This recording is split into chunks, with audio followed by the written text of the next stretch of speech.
All right. Probably be short today, real short.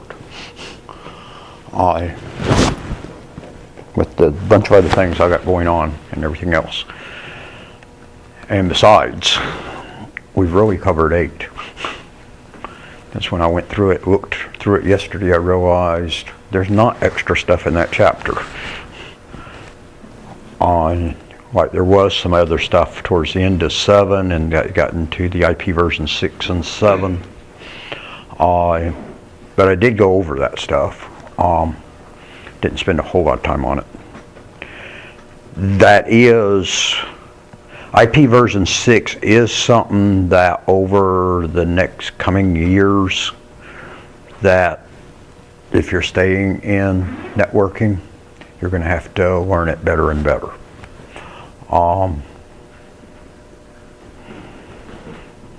Or as the PowerPoint that I was going to put out there, but the last couple of days have really gotten chaotic, and now it's going to be chaotic through the weekend.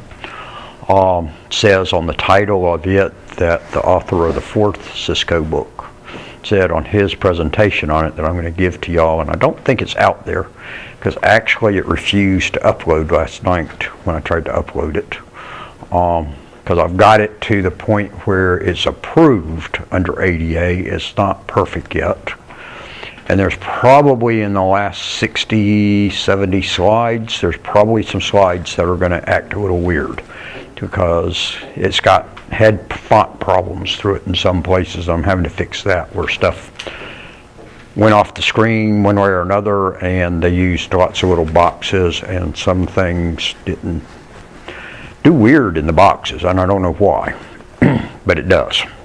So I'm having to fix that besides putting alt tags on everything, and then I've still got to put titles on about 160 of the pages. But I've gotten it up to where Allie, which is our program that goes through and looks at the handouts in Blackboard, now approves on it, says that it approves of it, that it's got I think a 70% approval on it now. So I've got, what that amounts to is 70% of the potential problems through the whole thing I have fixed. So I still got 30% really to get done too, because they want them close to 100. In some cases we can't get documents to 100% because they haven't told us how to fix the stuff. And a couple of things I have figured out how to fix on it, but some things we're not really.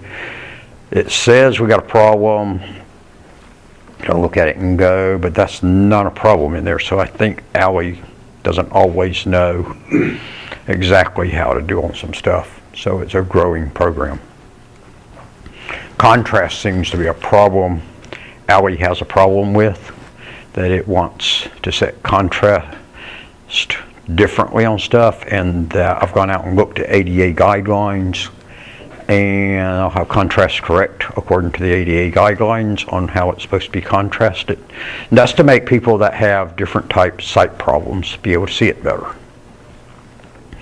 And I've gone and looked, and from what they said of what it was supposed to be, font colors and shading and stuff, I was well within the rules on it. And sometimes it's approved of stuff that even I'm looking at it and going, it's got a bad contrast on it, and yet it approved on it. And I'm going, I'm having a hard time reading it. So we don't necessarily get them all to 100%, but our object is to get close to 100%. And if we've got them in the 90s, nobody's going to give us any problem. So I've got that one up to 70, which probably will keep me out of trouble anyway. That anybody that went to look at it that said, and of whether it was compliant or not for people that had vision problems, would go, yeah, and he made a good effort at it. That I'd like to get it fixed on out. So I'm still trying to do that. Except my body's beginning to say, wait a minute, you got to slow down a little bit. So we'll see. But you do want to continue to learn on IP version 6, because what you've learned in IP version 4, like I said before, is going to be usable for a number more years. However, it's diminishing off, but it's not at all gotten down anywhere near the crossover point where IP version 6 will be the preferred thing out there. It's still very much IP version 4. Does that make sense to everybody? And then, but at some point in the next so many years, we will move to an IP version 6 thing. It's not something that was a drastic or going to be a drastic overnight change. It's obviously already taken about 20 years to get to the point where we're at. Although in the last few years, it's gotten more important again. So just be aware on that on IP version 6. But at this point, most things you're dealing with are 4, but you are using some 6 stuff out there now. Okay? That doesn't just change IP to version 6. DHCP goes to version 6. ICMP has a version 6 version of the protocol to work with it. And several of your other protocols, you'll also switch to new protocols to use, because they're using the IP address as part of the protocol, so they've got to have a new version of the protocol to work with the version 6 addresses. So, and that definitely has an impact on ICMP and DHCP and a few other things like that. It would also definitely has an impact on DNS also. Because remember, DNS is taking your domain name to what? To an IP address. Well, if it's going to an IP address, then you're now using 6 IP addresses. Obviously, it's got to be a slightly different DNS to handle that. But most places have moved on that, and that they're actually using where it works both ways. So IP version 6 is out there. Likewise, ARP would run into the same problem, because ARP, you're taking it from the MAC address, typically, you can go the other direction also, to the IP address. Although you can go from IP address to MAC address on it too. But that's RARP, not ARP. The ARP does MAC to IP, and RARP, which is RARP, goes from IP to MAC. And actually, for the protocol, IP version 6 becomes very simple for ARP and RARP, because the MAC address in most cases is built inside the IP address, modified slightly. It changes the 7th bit, I think it is, of the MAC address when it puts it into the IP address in version 6. I think it's the 7th bit. It's a specific bit, and I think it's the 7th or 8th. And it flips that bit. So obviously, if you want to get the MAC address for that IP address, all you got to do is go find those correct columns, grab that, flip that bit back over, and you've got the MAC address. And ARP doesn't have to do all the stuff, and ARP, neither one of those has to do all the stuff they had to do before. Okay? It's a little bit simpler process on that, actually on RARP. ARP still has to build tables and all of that, but RARP has an easier job. Okay, now, we went through doing subnetting last week, and that we drew all of that stuff out on the board. Then Tuesday, I went through, can y'all believe I actually got the correct day of the week for y'all's class? Tuesday, we went through and did what we've got drawn all up on the board now, and drew you out, and that we went through and did VLSM. And VLSM, the VLSM stands for what?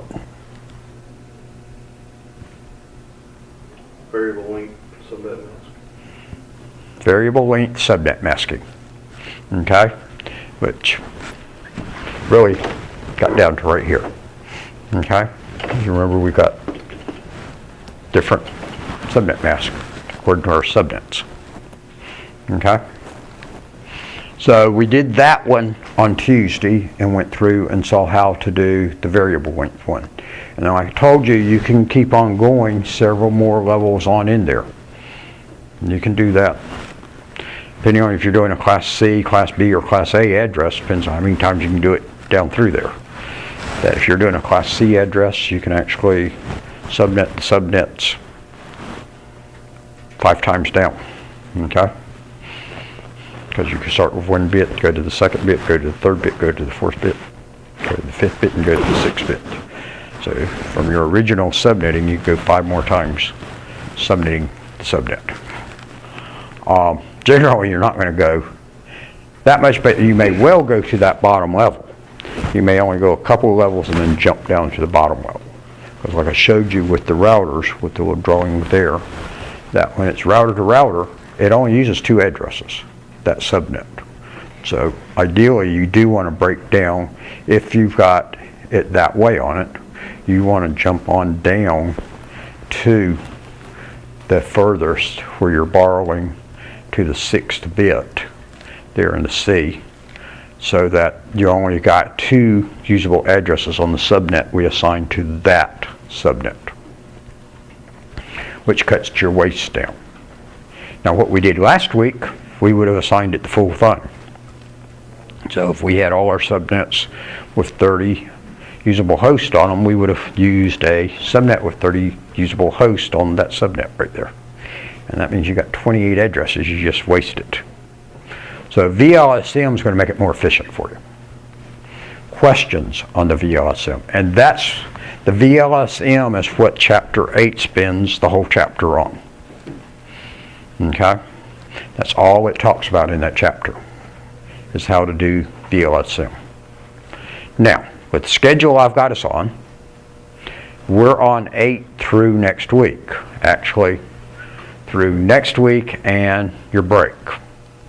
So 8's not due until the 8th. I don't know how I did that one.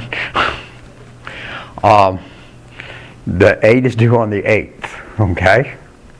However, if y'all don't have questions today or next week, particularly next week, if y'all don't need me to go back over VLSM, and the test is out there, so if you got it down, you can go ahead and do the Chapter 8 test and get that out of your way. Because you probably really don't want to wait until the 8th to do the Chapter 8 test, okay? Because you probably would like to do something a little different for that week we're off, the 1st through the 5th, okay, that y'all have spring break. It is work days for the faculty and everybody still that we're supposed to be working, or we have to take leave. So some faculty will be around here that week. There will be some faculty that will not be here that week. Count me in the second group.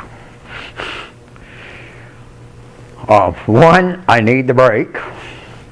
I do intend at least several times during the week to get on and check email and answer y'all's emails. However, I'm not going to promise that to you sometime every day. Depending on what I'm doing, and I'm still trying to decide what all I'm going to do that week, will have an effect on that. And I will probably be working on classes still some that week, but I'm not going to be here. Because maybe I thought I was a little closer caught up on grading than I am.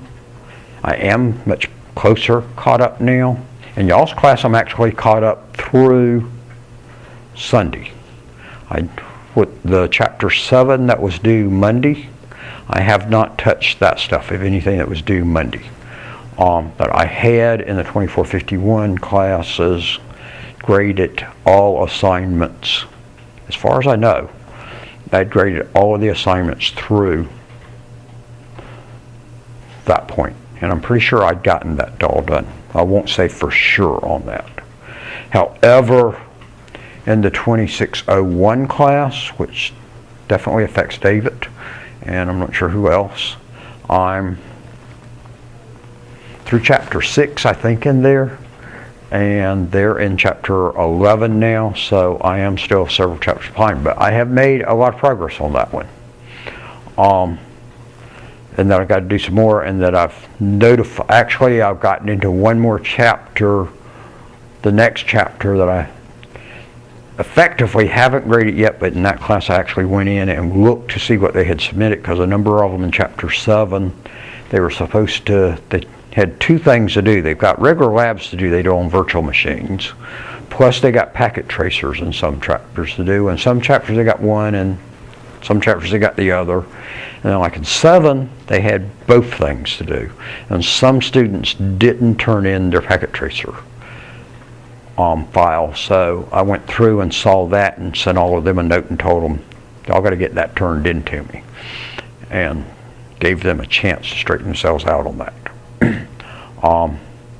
If I did, and I don't know what I did on yours, David, actually, but if you did fit into that case, you'd see you got a 0 out there on that assignment, and if you look on the notes, it tells you submit the PKA file, and says fix and resubmit. But I don't know if you fell in that case or not.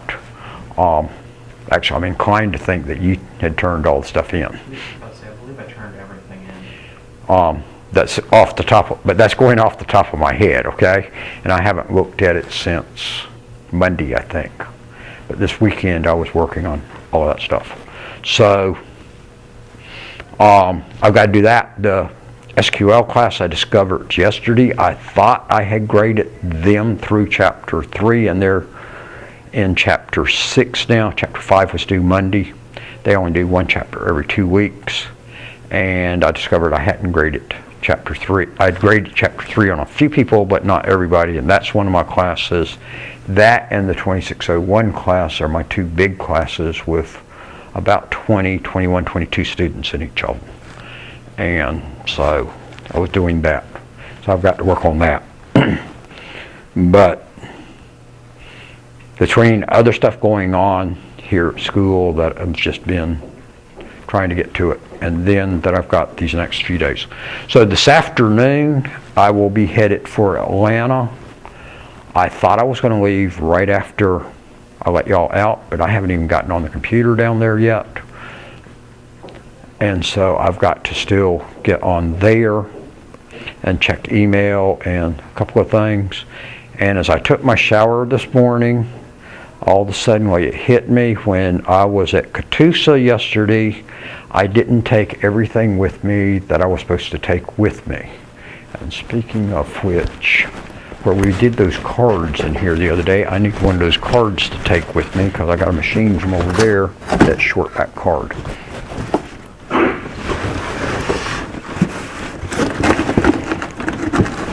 Let me grab that real quick.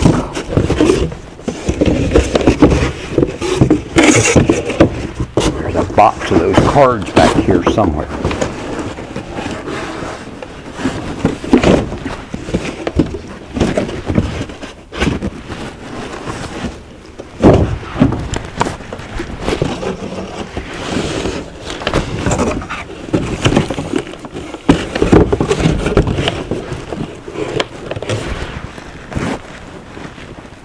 I know there's a box of those cards somewhere back here. Now, where did they go to?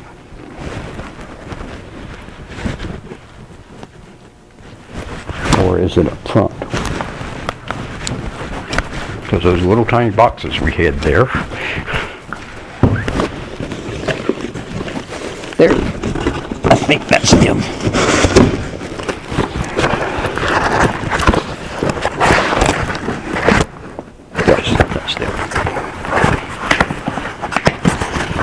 Take the box cable with me, which is why the box cable is in the middle of the floor for y'all to trip over.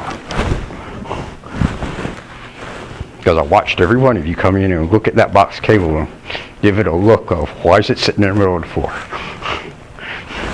That's so that I'll remember to take it out of here with me when I walk out.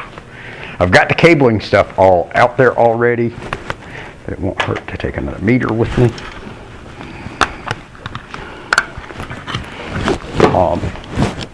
So that stuff's in the car, but the cables to, all of those cables that are sitting either in front of you or sitting behind you there, that whole pile of them, that's what I gotta have, actually the pile behind you.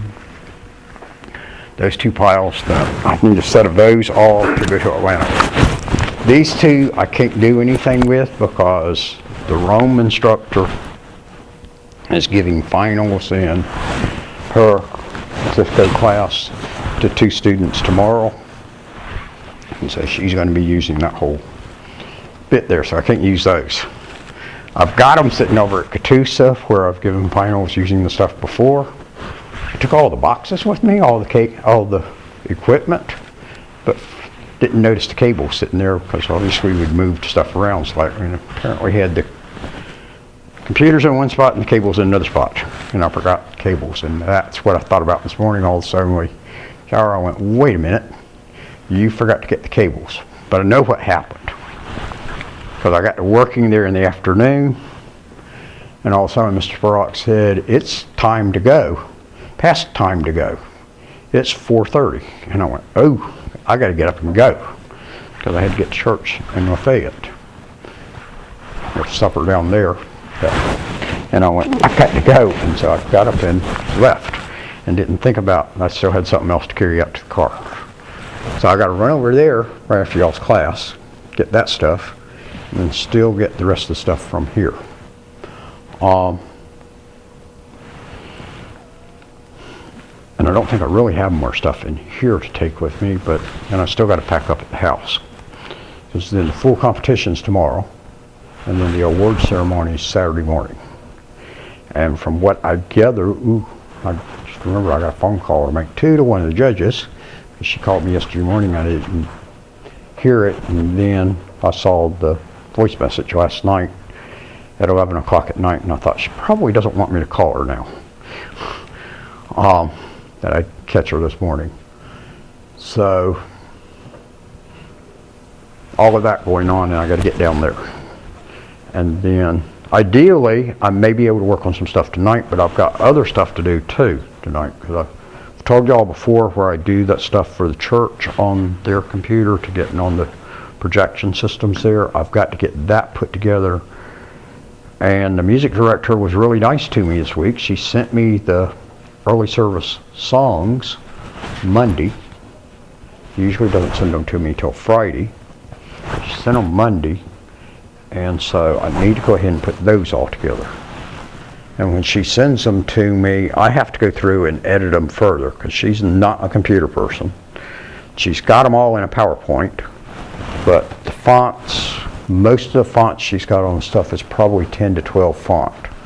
Well, if you think about 10 to 12 font put up on that big screen in front of big sanctuary, it's hard to read. And so I'm changing it to 40-point font. Now sometimes she has 40 or 44, and I don't have to change those. I still have to change some to make them more readable. And Christy's throwing mice around now. Or else her mouse got free and was trying to escape. Yeah, trying to escape. Okay. So it wasn't her throwing it. So you gotta watch out for those mice. They do try to run sometimes. But those long tails on them work nicely because you can catch them real quick. So are there any questions for me? So next week, here's what I'm intending to do. One, if y'all need to go back over VLSM again, I will. Okay? Two, if not, what we're going to do is we're going to go ahead and move on into Chapter 9, and I'm actually going to go ahead and activate the test for that one. So you'll have 2 tests available at one time. Because there is extra material in 9. 9's onto the transport layer. And there is some extra stuff, a little bit more that you have to learn on TCP. Okay? UDP is real simple, because remember it's just a broadcast and we hope for it, from what I've told you before.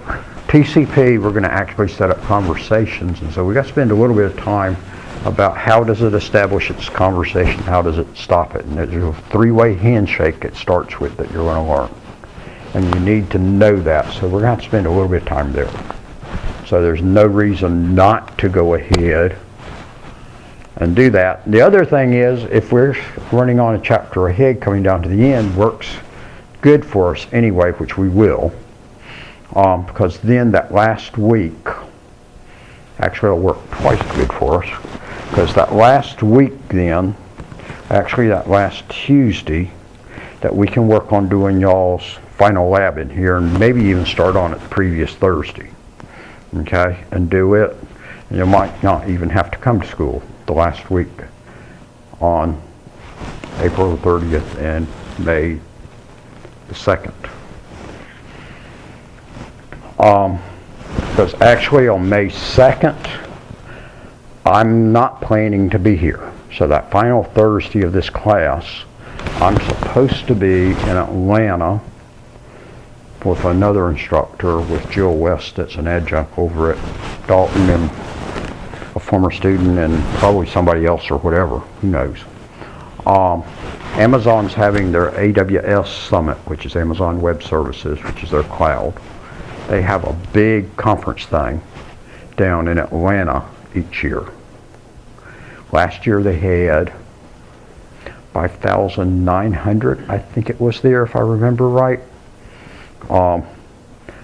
I can tell you, 2 people that was there was Jill West and I were there, okay? And then there was a whole big crowd of other people in the World Congress Center with us. And they had real neat exhibits, and they had real neat conference things. It was really neat how they did that one. They would have 3 seminars at the same time in a real big room there in the World Congress Center, split off into sections, and the speaker standing in front of each of the sections of each of the speakers. And then you had a set of headphones, wireless headphones, that had 3 channels on it. When they gave it to you, depending on which section you were going to sit in, it was set to listen to the speaker in front of you in that section. But it was switchable. It had a little switch on it, and you could actually switch it to listen to one of the other 2. If you decided you didn't like the one you were attending, you could just switch on over. If you thought, wait a minute, stuff I'm seeing pop up on their screens looks more interesting, you could switch around.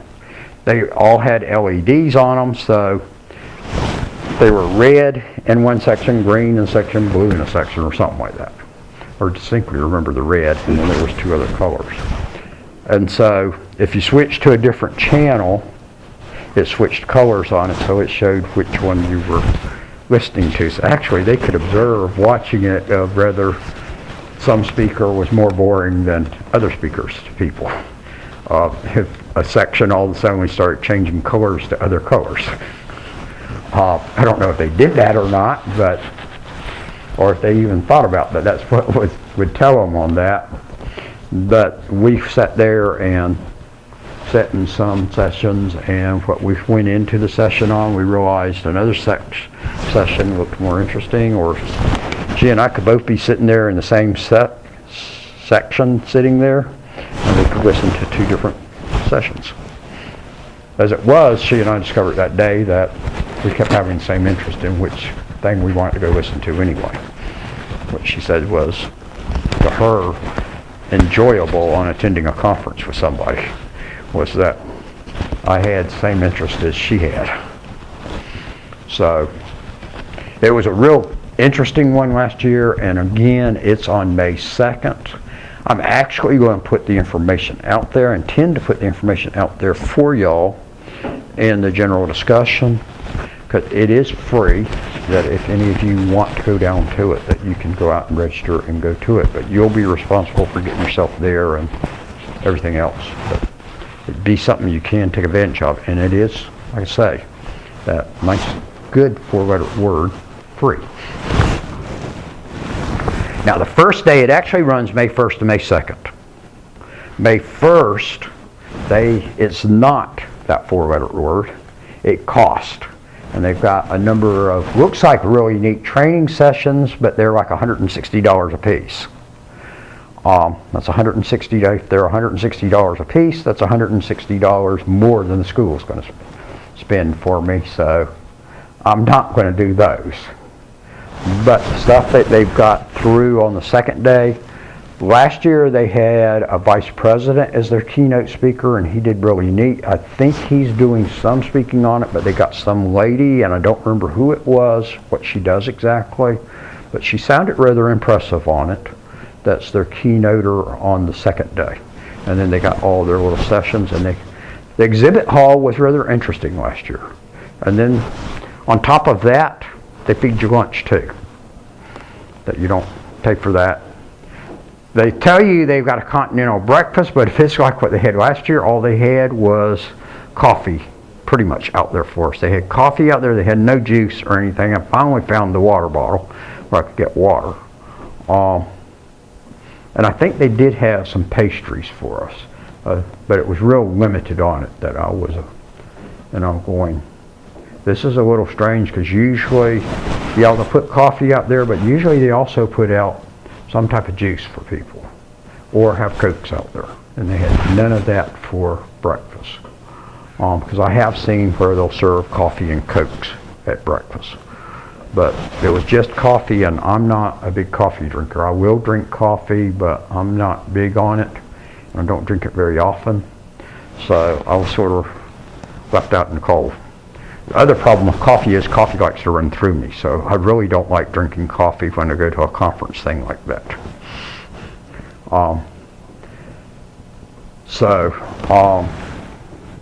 But lunch they had, I think there was subs for us for lunch, a variety of different types ones of that. So they had the ham and the turkey and roast beef and that type of stuff. Now I won't say for sure it was those specific, but that type thing with a sub sandwich and chips and drink.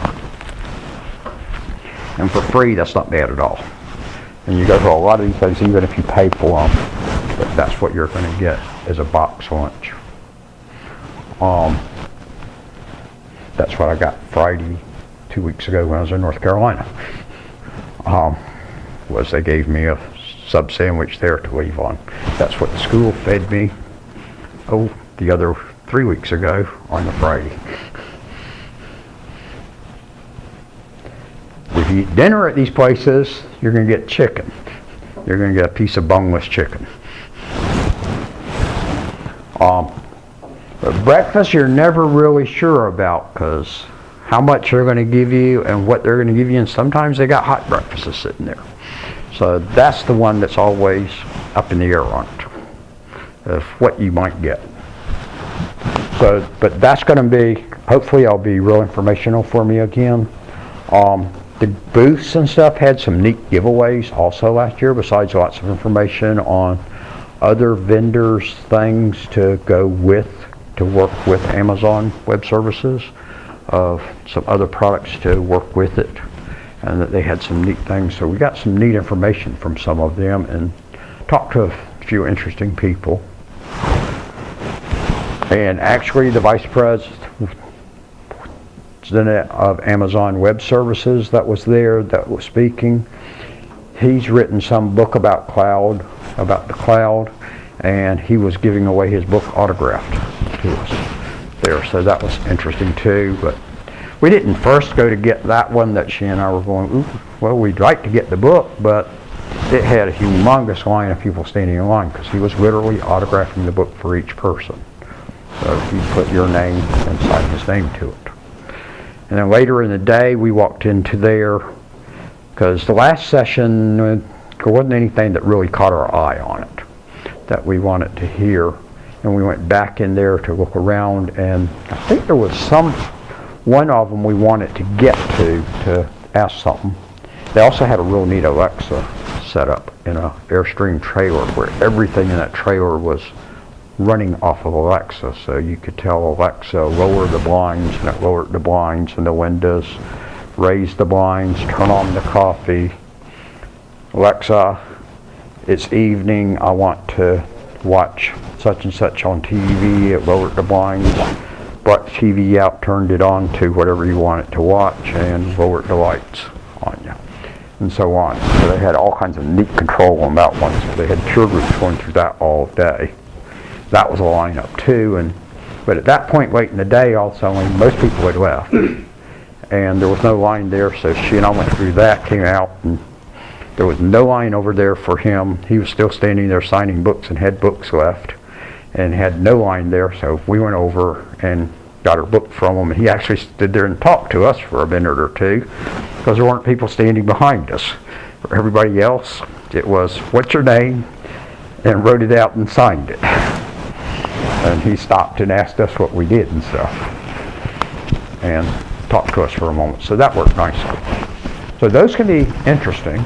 Sometimes you go to those things and they're duds, but the AWS was really good last year. I'd heard really good comments on it before. I think they said that was the 3rd year they had done it in Atlanta. And it's really a regional conference thing they're doing. They've got a real big one that they do, I think out in California or somewhere. Probably up in Seattle, really, but I really don't think it is. But they do it somewhere else, a real big one that's got a different name to it. But this one, they do a regional, some smaller type things. Still big, 5,900 people was a bunch of people. But I think it was the 3rd year they had done it, they said, and that the 1st year they only had about 1,000 people attended. And then they were up to 5,900 people last year. Now, in a few more years, they'll probably drop off that it won't be the big thing anymore. It may stay the big thing. Because I can remember Comdex, which was the big personal computer show that they used to have in Atlanta back in the 80s and 90s. I went to that, and you probably got 30, 50,000 people attended that each year. It wasn't just in part of the World Congress Center, it took the entire World Congress Center, plus they used a number of the Merchandise Mart buildings around there, putting exhibits of all of these different companies about computers in there. And it was really neat, and it kept staying there really big, and then it all suddenly dropped off. They still do the show, I think, in Las Vegas, which was the big show, and I would have loved to have gone to it out there. And I think it's still out there, and I wouldn't mind, if they do have it still, I wouldn't mind going to it. The one I'd really like to go to now is to go to the Consumer Electronics Show there in November in Las Vegas. And you've probably seen things on the news about that one each year, because that's where a lot of companies release their new electronic toys and everything. Maybe October. I really think it's October, because they're really pushing about Christmas sales on some stuff too on it, but it's really neat and that you can see the new direction everything's going. I can tell you when they do the one this fall, what's going to be a large number of the products is going to be around 5G. I fully expect that to be the big thing on it, because usually there's a large number of products there of one area of whatever's the big new thing coming along. And 5G is going to be the predominant thing at all of your shows this year, because 5G is coming out now. And just for your information, if you thought, okay, that'll be really neat when we get to 5G, FCC is working on, and it came out this week, on releasing frequencies for 6G, so that they can start working on 6G. Okay? So, like I told y'all before, you're in a field that you're going to have to keep on learning. And you thought a couple of years ago, when you got your phone with 4G, a couple of years ago, that you had the ultimate phone. And it's not now, and if you go to the 5G one, it won't be in a couple more years. Okay? But you may well know somebody still using a flip phone. Because I know 2 people using flip phones. And they're happy with the flip phone, and that's what they want.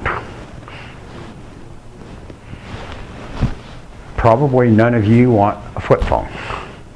Okay? All right, any questions?